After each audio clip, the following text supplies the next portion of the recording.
Let's talk about ESG criteria strategies to supersize and grow your business. Sharon Hornells from here.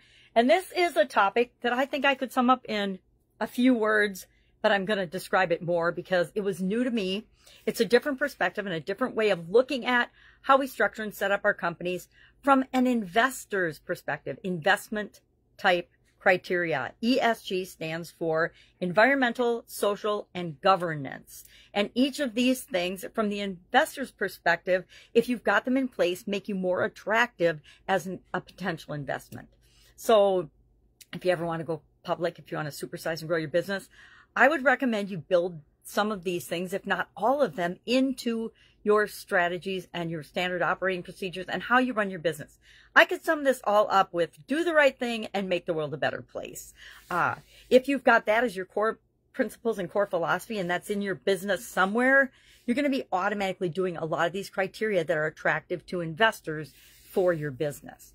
So what are some of these criteria? I'll share a couple of examples in each one of the three categories and the things that they include for criteria.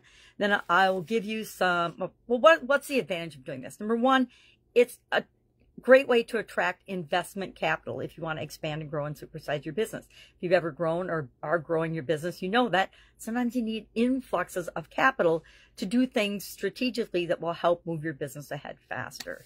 It enhances the financial performance of your business. They become cost effective. They reduce costs, increase efficiency, which is things that we should always be looking to do in our business. For example, if you do an energy efficiency program, or if you do something to reduce your carbon footprint, things like that that are hot tickets in government and politics these days, it gives you advantages, as well as governance reduces the possibility of regulatory fines because you're doing the right thing in the first place, and it lowers capital costs, etc. So what are some examples in each of these categories? Because I didn't know what it meant. There's so many acronyms and so many abbreviations in the world of business and in different industries. I was like, what the heck is ESG? I was working with an investment firm, and I'm like, okay, well, let's talk about this. And it totally makes sense, especially where some things are popping up in politics nowadays. And guess what? As much as we don't like to think it, and we don't have to express our individual opinions, politics and the environment and the economy all impact all of our businesses, right? Some more than others, depending on the sway of what's going on in our country and in the world, or in where you operate your business. So environmental criteria, they look at a company's, and we should do this too, our steward of nature. And that's my easiest way of summarizing it. Are you a good citizen with respect to the global, to the world, the environment, waste, pollution, natural resources, how you treat animals, things like that all fall under this environmental criteria list of things. And I didn't look, there's probably, I didn't research this in depth, but there's probably an audit or a checklist for each of these three criteria that some investment friend of mine might have. I'm going to follow up on that. That you can actually go through and check off and say, are we doing this for our business? Does it make sense? Could we incorporate this in our business to give us a slight competitive advantage or a huge competitive advantage? You know, the first one to do something in any category usually wins a percentage of the market. Do you adhere to stringent environmental standards for yourself to reduce your carbon footprint, to ensure that you have regulatory compliance? I don't know about you, but I always, in my businesses, make sure we are doing more than what is expected, so I never have to worry about getting fined or in trouble or penalized for not doing the right thing. And again, it gives us a competitive edge. Investors favor people that do these things because to them, it means that you are probably more resilient and you're probably a better bet for their investment dollars than companies that aren't doing these things. Social criteria encompasses things like the company's relationship with their employees, their stakeholders, their customers, their suppliers, the people that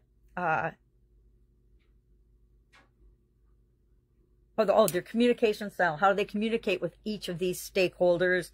And where they operate and how do they interact with the communities where they operate. Includes the company's policies on animal rights, human rights. I guess animals are environmental because that's with nature, and human rights, and diversity, equity, and inclusion, the big DEI thing that's going on right now. Consumer protection. These companies are viewed as, by having things in place to handle all of those hot topics, and they've been, DEI is a new take on treating people with respect and not treating everybody like they deserve to be treated. Wow, the whole golden rule thing again. Imagine that. Common sense in business. But these companies tend to be stronger according to investment organizations and investors because they treat people right. They do the right thing. They have a bigger footprint on their communities and on the world than if they're not considering these things at all. So again, they tend to be more favored by investors because they have a stronger brand reputation, and that means they're more likely to be successful in the long term. Investors are looking for long-term successful businesses to invest in. They're not looking for fly-by-night. Well, I'm sure some investors are, but for the most part, it's just like we want to take a long-term focus and perspective when we're building and growing and supersizing our business. Well, so do people that invest in us. So do our stakeholders. So do our vendors and suppliers. They want us to be doing the right thing and making the world a better place, so we're around for a long time. The final criteria category is governance. Governance means the leadership. How do you run your business? What kind of processes and procedures and controls do you have in place? What kind of systems do you have in place to manage different things?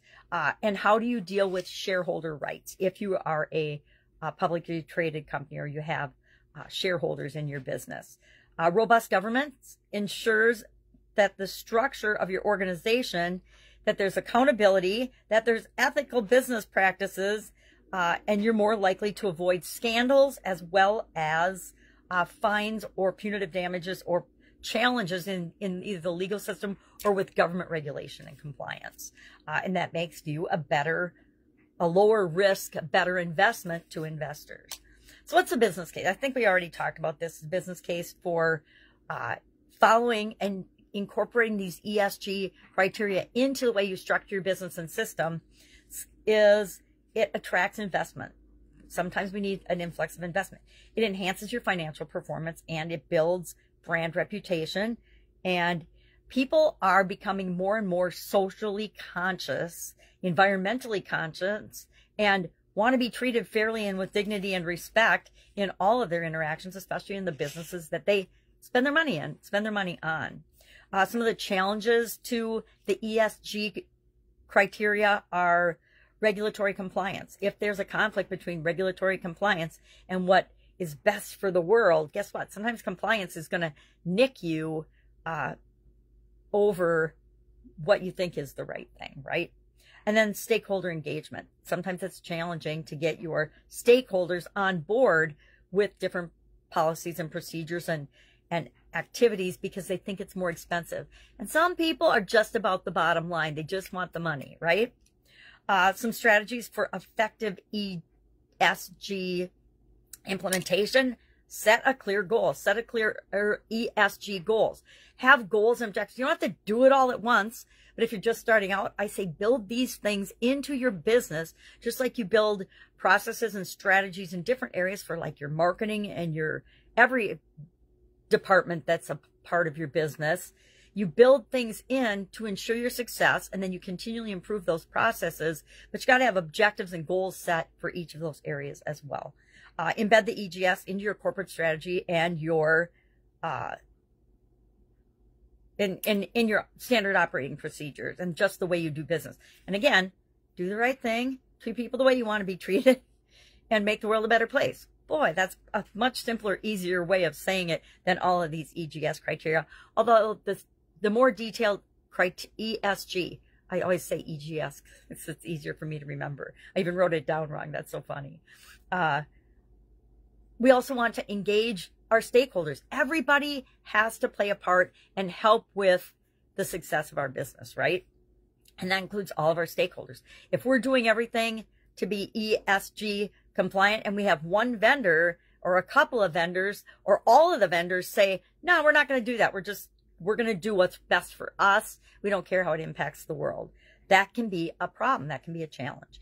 And then we want to leverage technology to help us with these things because they can be little things that we're missing. And we want to use tech to help us find, discover, uncover, and continually improve our processes in every area. And this is no different.